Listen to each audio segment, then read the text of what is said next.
대구시 선거관리위원회는 공직선거법 위반 혐의를 받고 있는 권영진 대구시장 예비후보를 검찰에 고발했습니다. 2명으로 압축된 대구은행장 후보 둘 다 채용비리 관련 의혹을 받고 있는 가운데 임원추천위원회가 일정을 앞당기면서까지 은행장 선임을 서두르고 있어 논란이 거셉니다.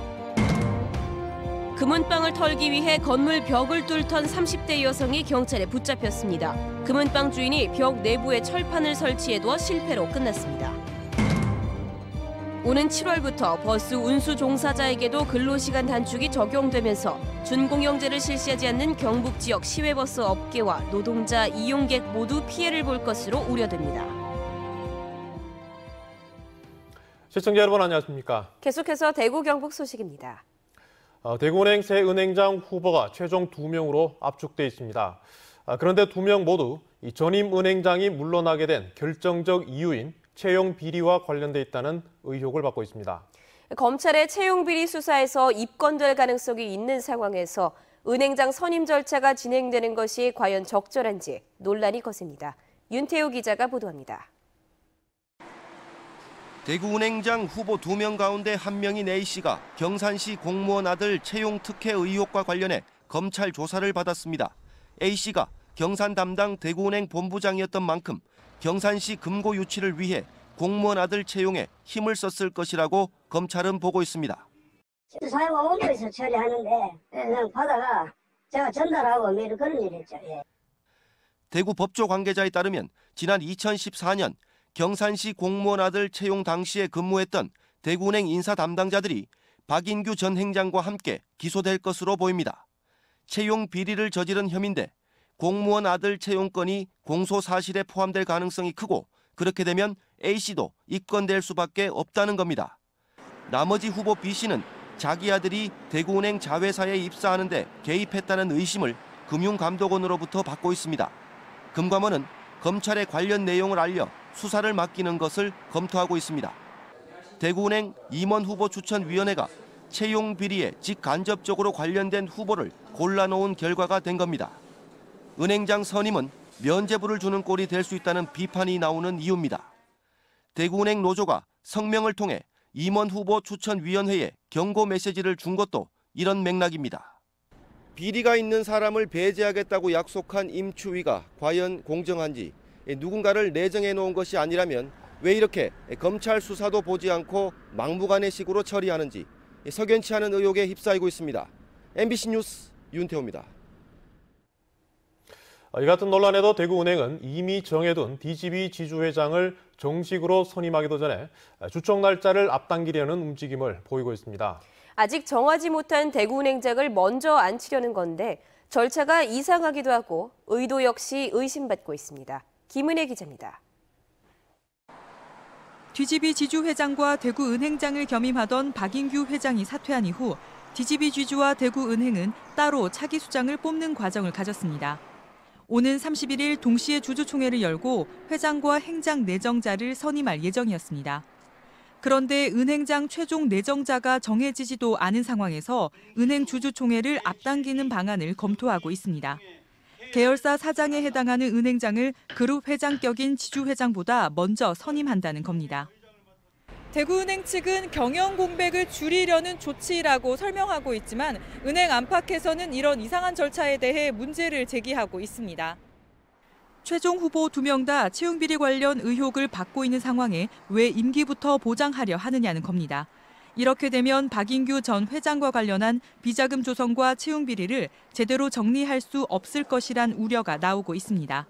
처음으로 외부 출신 회장을 영입해놓고는 실권은 기존 임원들이 행사하겠다는 뜻으로 읽힙니다. 내가 됐든 주인이 됐든 그 하는 거는 지주회장의 권한이라는 얘기죠. 주총의 주주로서 주주의 대표이사로서 원천적으로 그걸 지금 배제시키려는 움직임을 하고 있다는 거죠. 대구은행 노조도 성명을 내고 은행장 선임과 주주총회를 강행하며 논란을 불러오고 있다고 반발하고 있습니다. 채용 비리와 비자금 조성 의혹으로 신뢰와 이미지가 바닥으로 떨어진 이후 고객과 지역의 변화를 약속했던 DGB금융이 새 출발 전부터 삐걱대면서 그 의지를 의심받고 있습니다. MBC 뉴스 김은혜입니다. 네, 6.13 지방선거 대구시 교육감 선거에 나선 후보에게 교육 정책을 듣는 순서입니다. 오늘은 강은희 후보와 얘기 나누겠습니다. 네, 안녕하십니까? 안녕하세요. 네, 현재 대구 교육이 직면하고 있는 가장 큰 현안 어떤 것이라 생각하시고요? 또 해법은 어떻게 생각하십니까? 네, 제가 현장의 말씀을 들어보면 대구에는 지역 간 교육 격차와 계층 간 교육비 부담이 많은 부분이 상당히 애로로 듣고 있습니다. 그 가운데 가장 시급하게 해결하기 위해서 지역에 많은 우수한 교사들을 어려운 부분에 집중 배치를 하고 컨설팅을 할 수 있는 진로 진학센터를 시급하게 확대하는 게 필요합니다. 또 방과 후 학교를 열어서 방과 후에 다양한 수준별 수업을 통해서 학생들을 지원해 주는 게 필요합니다. 잘하는 아이는 더 잘할 수 있도록 부족한 아이에게는 기회를 많이 주어서 교육의 본질에 충실해서 대구 교육을 상향 평준화시키겠습니다. 네, 경력을 보면 교사부터 시작해서요, 사업가와 정치인 그리고 장관까지 하시지 않습니까? 이러한 다양한 경험들이 교육 정책에는 어떤 영향을 줄 수 있다고 생각하십니까? 대구 교육을 리더하는 수장은 현장 경험이 중요하다고 생각합니다.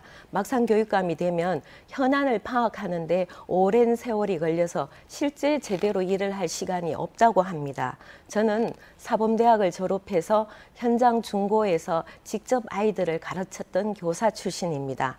이 경험이 제가 IT 기업을 할 때도 인재를 양성하는 데 목표를 뒀었고 국회의에서도 교육정책을 펼치는 데 많은 도움이 되었습니다. 청소년 주무장관일 때도 청소년 정책을 빨리 안정화시키고 개선할 수 있도록 많은 도움이 되었습니다. 우리 아이들에게는 제대로 된 정책을 잘 알고 펼치는 것이 정말 중요합니다.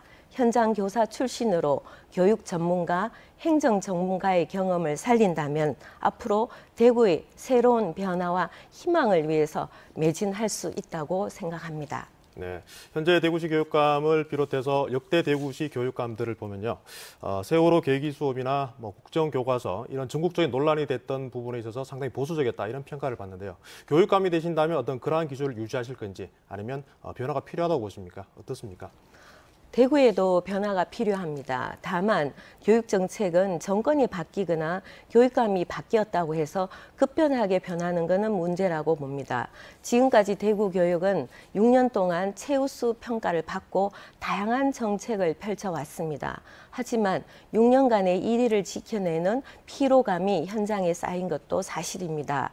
대구 교육의 높은 이상은 살리되 앞으로 변화를 제대로 시도한다면 대구는 새롭게 희망을 가질 수 있다고 봅니다. 아이들에게는 기초 능력을 튼튼히 하고 미래를 살아갈 수 있는 역량을 제대로 키우겠습니다. 교사와 학생이 중심이 되는 현장 교육을 소중히 여기겠습니다. 네, 다른 두 후보와 차별화되는 공약이 있다면 소개해 주시죠. 네. 좋은 교육감은 우리 아이를 미래 역량이 큰 아이로 키워낼 수 있어야 합니다.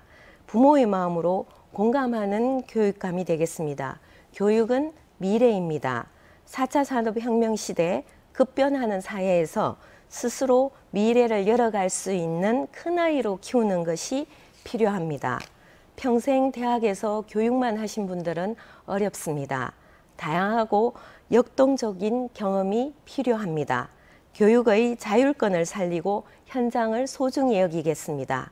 엄마의 마음으로 모든 아이들을 다 품어 큰 아이로 키우겠습니다. 네, 잘 알겠습니다. 네, 오늘 여기까지 듣도록 하겠습니다. 고맙습니다. 네, 감사합니다. 금은방을 털기 위해 건물벽을 공구로 뚫으려던 30대 여성이 경찰에 붙잡혔습니다. 벽을 뚫다가 금은방 주인이 벽 내부에 설치해둔 철판 때문에 실패한 것으로 드러났습니다. 박재영 기자가 취재했습니다. 한 여성이 진열대에 있는 귀금속을 이리저리 살펴봅니다. 주인과 상담을 하는가 하면 내부 곳곳을 태연하게 둘러봅니다. 30분 남짓 이런 행동이 이어집니다. 그로부터 한 달 뒤 마스크와 모자를 쓴 채 금은방 주변에 다시 나타난 이 여성. 사전 답사를 하고도 귀금속을 훔치는 데 실패한 채 범행 현장을 급히 빠져나갑니다.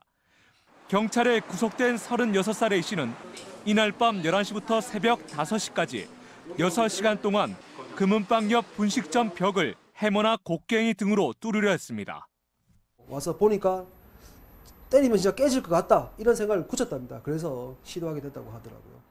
하지만 A씨는 금은방병 내부가 철판으로 둘러쳐져 있다는 사실을 전혀 알지 못했습니다. 금은방 주인은 15년 전 벽이 뚫려 7억 원어치의 기금속을 털린 경험이 있어 철저하게 대비를 해왔던 겁니다. 두 분 도둑은 안 맞아야겠다는 생각이 들어가지고 또 벽을 뚫으면 안 되겠다. 철판을 붙여야 되겠다 싶어요. 수천만 원의 빚을 갚기 위해 영화 같은 범행을 시도한 A씨. 밤 11시부터 새벽 5시까지 무려 6시간 동안 이어진 벽을 뚫기 위한 영화 같은 사투는 쇠고랑을 차는 결말로 끝을 맺었습니다. MBC 뉴스 박재영입니다. 오는 7월부터 버스 기사들에게도 근로시간 단축이 적용됩니다. 준공영제를 실시하고 있는 대구와는 달리 경상북도에는 운수업계와 버스기사 모두 큰 혼란에 빠졌습니다. 업계는 운행 노선을 줄이려고 하고 있고 근로자들은 임금 보전을 요구하고 있습니다. 한태현 기자가 보도합니다. 동대구 터미널에서 승객 3명을 태운 45인승 시외버스가 영천을 향합니다. 지금은 30분에서 40분 간격으로 운행하는데 오는 7월부터는 운행 횟수가 크게 줄 전망입니다. 오는 7월부터 개정되는 근로기준법으로 버스기사들은 일주일에 52시간만 일해야 하기 때문입니다. 당장 이용객들의 불편이 예상됩니다. 지금은 한 30분 정도 시간이니까 그냥 언제든지 학교에서 수업 끝나고 내려와서 타도 안 불편한데 이제 만약에 2시간씩 걸린다고 하면은 이제 집에 갈 때 되게 불편해질 것 같아요. 지금은 버스기사들이 한 달에 23일 일하는데 이 법으로 하루 근무 시간은 1시간, 근무일수는 한 달에 사흘 줄게 됩니다. 여가 시간은 늘겠지만 정작 버스기사들은 크게 반기지 않습니다. 법적으로 52시간 되면 아무래도 여가 생활이라든지 아무래도 일찍 마치고 하는 부분은 좋다고는 환영을 다 하지만 실질적으로 이제 먹고 사는 게 급선무니까 걱정을 많이 하지. 운수업계는 법이 개정되면 운행 횟수를 줄이고 심지어 일부 노선은 폐지를 검토하고 있습니다. 근로시간이 준 만큼 임금도 그만큼 줄이겠다는 방침입니다. 근로시간이 변경이 되면은 월간 최대 20일밖에 근로를 할 수가 없습니다. 그렇게 되면은 현 받는 임금에서 약 한 30.3% 정도, 한 117만 원 정도의 임금 저하가 옵니다. 그럼 그런 사람들은 당장 생활에 어려움이 있겠죠. 임금이 줄게 되면 가뜩이나 버스기사 수급에 어려움을 겪는 경북 지역 버스 회사들은 기사 확보가 어려워 운행 감소에 따른 악순환이 예상됩니다. 정부가 지역의 실정을 감안하지 않고 밀어붙이기 식으로 법 개정을 강행할 것으로 보여 오는 7월부터 버스 이용객들의 불편은 더 커질 것으로 보입니다. MBC 뉴스 한태현입니다. 공직선거법 위반 혐의를 받고 있는 권영진 대구시장 예비후보가 검찰에 고발당했습니다. 대구시 선거관리위원회는 지난 5일 현직 시장 신분으로 달성군수 예비후보 A씨의 선거사무소 개소식에 참석해 본인과 A씨의 업적을 홍보하고 지지 발언을 한 권영진 대구시장 예비후보를 검찰에 고발했습니다. 또 지난달 22일 모 초등학교 총동창회 체육대회에 참석해 선거운동성 발언을 한 혐의에 대해서도 수사 의뢰했습니다.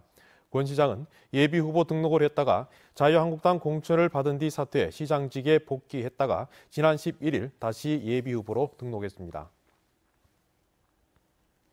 어제 발표된 정당 공약들은 지방선거 공약으로 보기에는 민망한 수준이라는 시민단체 논평이 나왔습니다. 대구 참여연대 등 참여자치 지역운동연대는 더불어민주당과 바른미래당은 지방분권 과제를 일부 제시했지만 대체로 미흡하고 자유한국당 공약에 대해서는 지방행정과 의회 개혁을 위한 정책을 전혀 내놓지 못했다고 분석했습니다. 정의당은 지방 고위공직자 청문회 도입 같은 지방개혁 과제가 들어있다며 대체로 환영했습니다. 경북선거관리위원회는 오늘부터 22일까지 경북대학교와 하회마을 포항스틸러스구장에서 학생과 시민들에게 먹을거리를 나눠주며 선거 정보를 안내합니다. 선관위는 선거 홍보와 투표 참여를 위해 행사를 마련했다며 이번 지방선거에 유권자들의 적극적인 참여를 당부했습니다. 대구지방고용노동청은 경산의 한 자동차 정비업체 사업주 50살 A씨가 근로자 36살 B씨를 실업 상태로 허위 신고해 지난해 6월부터 10월까지 5차례에 걸쳐 실업급여 480여만 원을 타낸 혐의를 적발해 검찰에 기소 의견으로 송치했습니다. 사건 송치와 별개로 사업주는 1,000만 원 과태료와 근로자는 추가 징수금 970여만 원을 처분받았는데 대구노동청은 제보가 들어와 고용보험수사관이 수사했다며 제보자에게는 포상금을 지급한다고 밝혔습니다. 대구시청 간부와 시민사회단체 회원들이 내일 광주에서 열리는 5.18 민주화 운동 기념식에 참석합니다. 방문단은 김승수 대구시장 권한대행과 2.28 민주운동 공동의장단, 달빛동맹 민관협력위원회 위원 등 30명인데 이들은 기념식과 식후 이어지는 달빛동맹 민관협력위원회 회의에 참석합니다.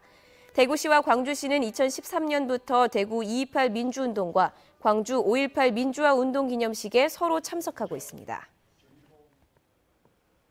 2018 성주 생명문화축제가 오늘 성주 성박숲 일원에서 개막했습니다.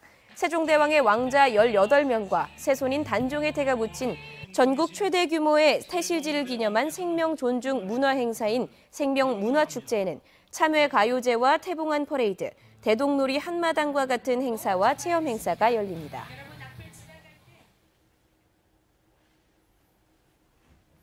네, 지금까지 5월 17일 대구 경북 소식 전해드렸습니다. 시청해주신 여러분 고맙습니다.